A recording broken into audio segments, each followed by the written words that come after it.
నేను చెప్పిన కదా ఫ్రెండ్స్, కాంగ్రెస్ ఉన్నన్ని రోజులు ముస్లిం డామినేషన్ ఇది మొత్తం. అంటే ఉన్నన్ని రోజులు అంటే ప్రభుత్వంలో లేదు కదా అని కాదు, వీళ్ళు వెనకకేని చెంచాగిరిలే. ఇప్పుడు వీళ్ళ ఖజానాలు ఖాళీ అవుతున్నాయి బికాస్ ట్రంప్ వచ్చిన తర్వాత వీళ్ళని ఏడగొట్టాలన్నాడ కొట్టుడు. సో ఇక చిట్టా నెంబర్ 2 చిట్టాలు తక్కువ ఉంటాయి కానీ జర పెద్దగా ఉంటాయి. జర్మనీలో బతకనీకి వచ్చిన బాగ్డాగ్ గజ దొంగలు ఈ ముస్లింలు జర్మనీలో, అలాగే ఇప్పుడు జర్మన్ కాన్స్టిట్యూషన్ వద్దంట, షరియా కావాలట. మీకు అర్థమవుతుందా అని అంటున్నా. ఈ మాట మీకు ఎందుకు చెప్తున్నానంటే 2025 వచ్చేసరికి ఇండియా ఇండోనేషియాను కూడా సర్పాస్ చేస్తుందంట ముస్లిం పాపులేషన్లో. ఇది మీరు అర్థం చేసుకో. ఎప్పుడైతే ఇలా ముస్లిం పాపులేషన్ పెరుగుడు షురువు అవుతుందో, జర్మన్లా మాకు గింత చోటు ఇయ్యండ్రి అని అన్నారు.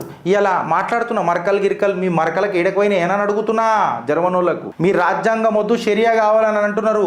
మళ్ళీ ఆనాడు పరాక్రమవంతులు కదా, ఏడవైంది మీ పరాక్రమం మీ ప్రతిభ అని చెప్పి అడుగుతున్నా. మానవత్వం ఉండాలా కాదని అంటలేను. Misplaced sympathy is not sympathy brother. ఎంతవరకు సానుభూతి చూపిస్తావు, ఎవరి మీద చూపిస్తున్నావు అని అనేదే మానవత్వం. ఫస్ట్ సింపతి అందరికీ చూపెట్టేటట్టు లేదు. శిశుపాలుడికి కూడా 100 తప్పులు చేసినాక సరేలే ఒక్క తప్పుకి ఏమవుతుంది అని చెప్పి మాట్లాడినుంటే నాటకాలు ఆడేటోడు. సుదర్శన చక్ర ధారణ చేయాల్సే వచ్చింది ఆ పరంధాముడికి, తల నరకాల్సే వచ్చింది నా నీలమేఘ శ్యాముడికి. ఇది మీరు అర్థం చేసుకోండి.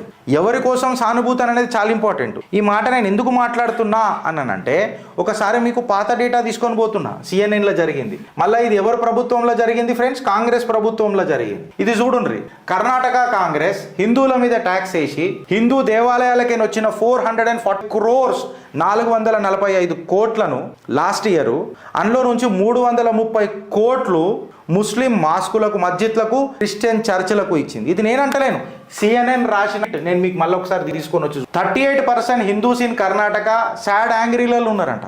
సిఎన్ఎన్ కూడా ఎట్లా రాస్తాడు చూడండి. 38% యాంగ్రీ మీద ఉన్నారట, మా పైసల మీద ఆడుతున్నారు. మిగతా వాళ్ళందరూ న్యూట్రల్ ఉన్నారంట. ఎందుకంటే టైమే లేదు. కాంగ్రెస్కి ఎందుకు ఓటేసినాం రా అని అనేది ఇలా మీరు ఆలోచించుండ్రి. ఇది నేను మాట్లాడతలేను. నేను చలో బీజేపీ మౌత్ పీస్ అనుకోండి, బీజేపీకి వత్తాసు వాళ్ళకే బీజేపీ ఛానల్ అనుకోర్రి మీరు. నేను కాదా, మళ్ళీ సిఎన్ఎన్ మీ ఛానల్ కదరా భయ్. సిఎన్ఎన్ నోటు మాట్లాడుతున్నాడు కదా. 440 కోట్లు నా దేవాలయాలకైనా వస్తే ఇక మీరు బొందలగడ్డల మీద పెట్టరు కదా. మళ్ళీ నా పైసా ఎందుకు తీసుకున్నారా? కాఫీర్ కా పైసా కాఫీర్ కా జిందగీ నై చాయే. కాఫీర్ అయినటోడు బతకొద్దు, కాఫీర్ అయినటోడు మీ దగ్గర నిలబడొద్దు, మీకు షరియాలా ముద్దు, కాఫీర్లు వద్దు. మళ్ళీ కాఫీర్ల పైసా మాత్రం మీ బిచ్చం బతుకులకు తీసుకుంటారు. ఎందుకని అడుగుతున్నా. Revenue from temples ego clear cut గా వాళ్ళు చెప్పారు. దక్షిణ కన్నడ నుంచి 155 కోట్లు, ఉడిపి నుంచి 75 కోట్లు, తుమ్కూరు నుంచి 37 కోట్లు, బెంగళూరు అర్బన్ నుంచి 16 కోట్లు, ఉత్తర కన్నడ నుంచి 9 కోట్లు. ఈ 445 కోట్లని ఎవరెవరికి డిస్ట్రిబ్యూట్ చేసిరనంటే వక్ఫ్ ప్రాపర్టీ డెవలప్మెంట్ కోసం 100 కోట్లు ఇచ్చింది కాంగ్రెస్. దీని మీద మాట్లాడు రేవంత్ రెడ్డి. నువ్వు ఎవడయ్యా పైసలని ఇచ్చినావు? నేను రూపాయి ఇస్తే నాకు 42 పైసలే ఇస్తున్నది కేంద్రం అని అంటావు. ఓ సిగ్గు తప్పిన కాంగ్రెస్ నేను నిన్ను అడుగుతున్నా. 445 కోట్లు నా దేవాలయాలు ఇవాళ నీకు అందజేస్తే 330 కోట్లు నువ్వు చర్చికి ఎట్లు ఇచ్చినావు, మస్జిద్కి ఎట్లు ఇచ్చినావు? కాంగ్రెస్ అడుగుతున్నా నేను. కాంగ్రెస్ హీన చరిత్ర పరిచయం చేస్తుంది. 445 కోట్ల వక్ఫ్ ప్రాపర్టీకి నువ్వు 100 కోట్లు ఇస్తావా? సిగ్గు శరాలు ఉండాలా. చెప్పులు తువాలలో మడత పెట్టి కొట్టరు ఫ్రెండ్స్ కాంగ్రెస్. అప్పుడు అర్థమవుతుంది ఇలా దరిద్రులకు. ఇవాళ వచ్చి మళ్ళీ కులగనాన్ని మాట్లాడుతున్నాడు. మా కాఫీ పైసలు ఎందుకురా మీకు? ఇవాళ అడుగుతున్నా నేను. బిచ్చం బతుకులు ట్యాక్స్ ఎక్క కట్టరు. అరే నీకు జిగర్లో దమ్ముంటే కులగన పక్కకు పెట్. ఓల్డ్ సిటీలో ఎలక్ట్రిసిటీ బిల్లు కట్టిపి చూస్తా. అప్పుడు ఒప్పుకుంటా నువ్వు మొగోడవనండి. నీ మూతవారు అంతా ఆడ చూపెట్టు. నిన్ను గుంజుతారా అని కుర్చీ కాడికేని. రేవంత్ రెడ్డి ఏం మాట్లాడుతున్నారండి మీరు?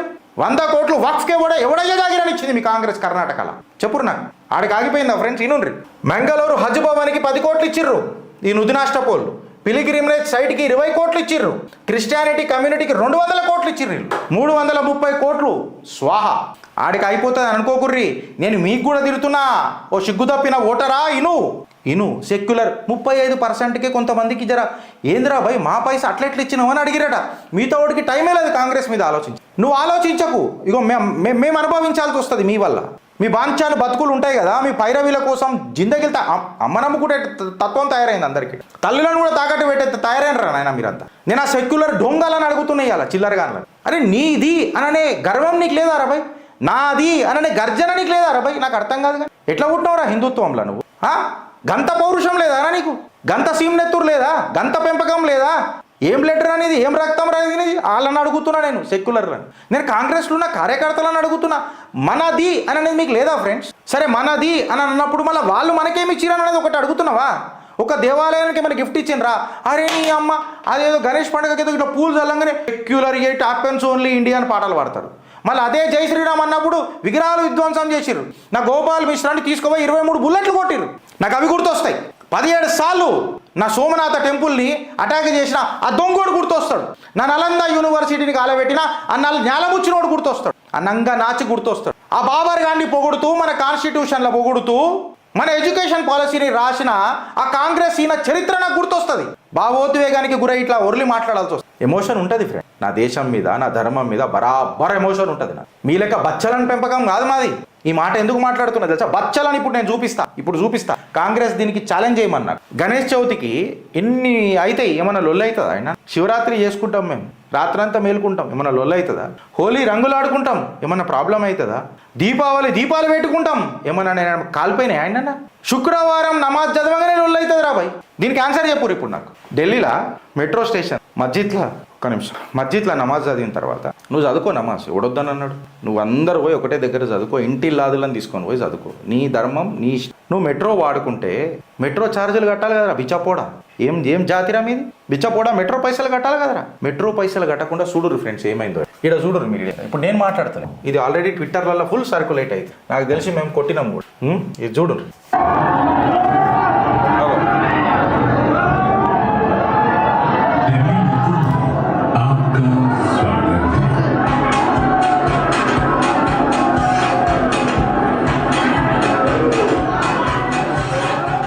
చూడు, వీళ్ళంతా హిందువులా? ఇప్పుడు ముస్లింలు, నేను మైనారిటీలు అన్నా, ముస్లింలు అది ఎట్లా దుంకొస్తున్నాడు చూడు. నువ్వు కరెంటు బిల్లు కట్టవు, నా భూములను నువ్వు ఏ కాగితం చూపెట్టకుండా భూములు వేసుకుంటావు వక్ఫ్ అని. ఆఖరికి నువ్వు ట్రైన్ ఎక్కి కూడా అవాడు చూడు ఎట్లా వస్తున్నాడు చూడు. అంతా వీళ్ళంతా ఎవరు? ఇప్పుడు వీళ్ళంతా ఎవరు? డ్యాన్స్ ఆడు, ఓటేసినందుకు ఇట్లా డ్యాన్స్ ఆడు నువ్వు, అంతే. ఇక హిందువులందరం ట్యాక్స్ కట్టుకుందాం ఏడ్చుకుంటా. అగో చూసినావా మేము ట్యాక్సులు కడుతున్నాం. వాళ్ళు నవ్వుకుంటా ఎంజాయ్ చేస్తున్నారు. పారాసైట్లు అంటారు, పారాసైట్లు. ఇది చేస్తుంది కాంగ్రెస్, ఇది గుర్తుపెట్టుకోరు. కులాల పేరు లేపి మనని విడగొడుతుందిరా. అరే నీ జాతి భారతీయతరా బాయ్, నీ కులం భారతీయతరా బాయ్, ఇది నెత్తిలకు ఎక్కించుకో. నీ ధర్మం హిందుత్వ కథం. వేరే మాటలే వద్దు, కథలే వద్దు. ఇక వేరే మాటలు వద్దు, వేరే కథలు వద్దు అని చెప్తున్నా ఫ్రెండ్స్. ఇది అర్థం చేసుకో. మీకు పాదాభివందనం చేస్తే కాళ్ళు కడిగి నెత్తి మీద నీళ్ళు పోసుకుంటారా నాయన? నెత్తిలకు ఎక్కించు. మాకు పనులు లేక కాదురా నాయన, వీఆర్ సెల్ఫ్ సఫిషియంట్. మాకు మస్తు పనులు ఉన్నాయి. ఉద్యోగాలు ఇచ్చి పెట్టుకుని ఇటు కూర్చున్నాం, పిచ్చోళ్ళం కాదు. ఇడ అర్థం చేసుకోరా అని అంటున్నా. ఈ దేశం ఉంటేనే నువ్వు ఉంటావు.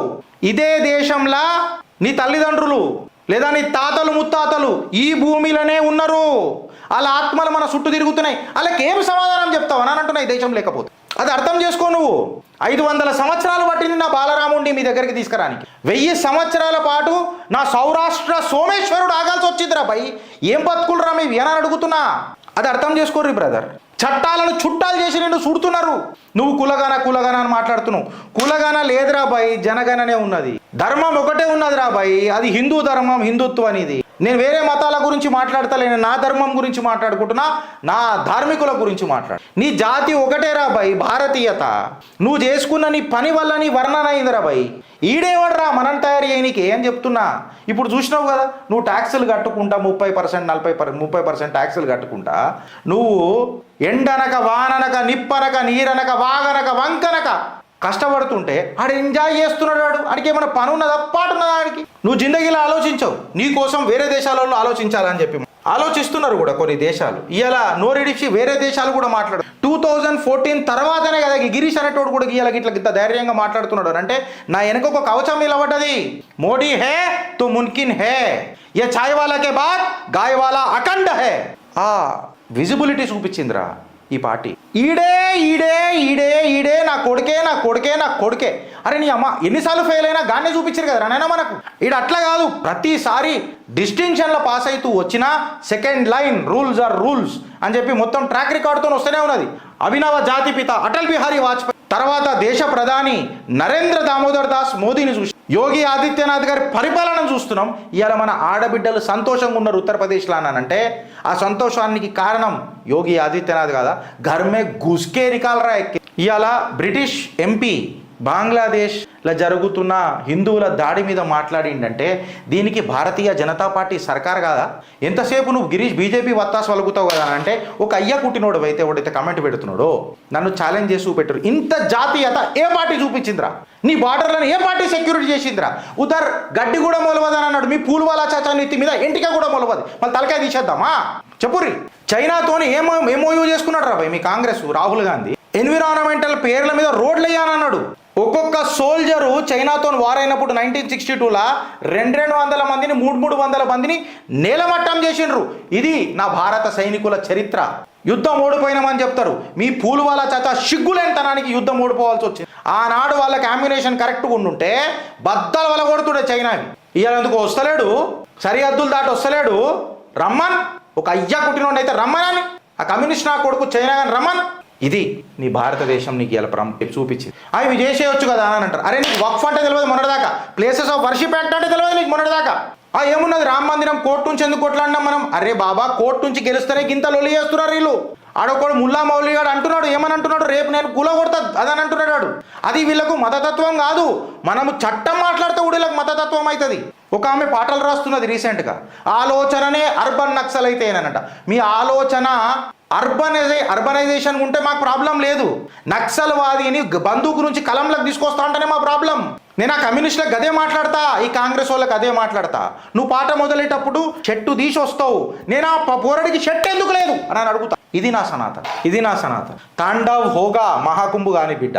ఇలా పాకిస్తాన్ వాడు ఒప్పుకున్నాడు, పుల్వామా అటాక్ పాకిస్తాన్ చేయించింది. ఇగో ఫ్రెండ్స్ ఇలా నేను మాట్లాడతలే, ఇది చూడండి ఒక్క నిమిషం. I'm sorry. ఇవాళ పాకిస్తాన్ ఒప్పుకుంటుంది Pulwama attack. We are proud about Pulwama attack and we did. మేము గర్విస్తున్నాం పుల్వామా అటాక్ తోని అని చెప్తున్నాం. ఇంట్లో గుసాంచి మీ నాడలిప్పి సుత్లితాడులు గట్టి వదిలిపెట్టినాం. మీ ఎక్కడెక్కడ ఎంటికలు మొలుస్తాయో మొలిపించి ముడిగట్టి గిటార్ కొట్టిపోయినాం మీ ఇంట్లలోకి వచ్చి. మళ్ళీ ప్రపంచానికి మొత్తం చెప్పినాం మీ ఇంట్లలో గుసాంచి కొట్టిపోయినాం రానని. మా పరాక్రమం ముంగట ఎంతరా మీ అవకాదు. మళ్ళీ ఎందుకో గెలవలేదేంద్రా? పెద్ద వీరులు కదరా మీరంతా. ఎన్నిసార్లు ఓడిపోలేరా? కార్గిల్ చీరలే, 1971లో చీరలే. అరే నా దేశము శాంతియుతం దేశం కాబట్టి యుద్ధం గెలిచి కూడా మీకు భూమినిచ్చినాం రా బంగ్లాదేశ్. ఇది నా భారతదేశం. కొంతమంది చెప్తారు మోడీ మస్తు ఎంజాయ్ చేస్తున్నాడు పొయ్యనని. యుఎస్లో అక్కడ ఆ సిగ్గు తప్పిన వాళ్ళకు ఒక చిట్టా అయిపోతుంది. భారత్ మాతాకి జై.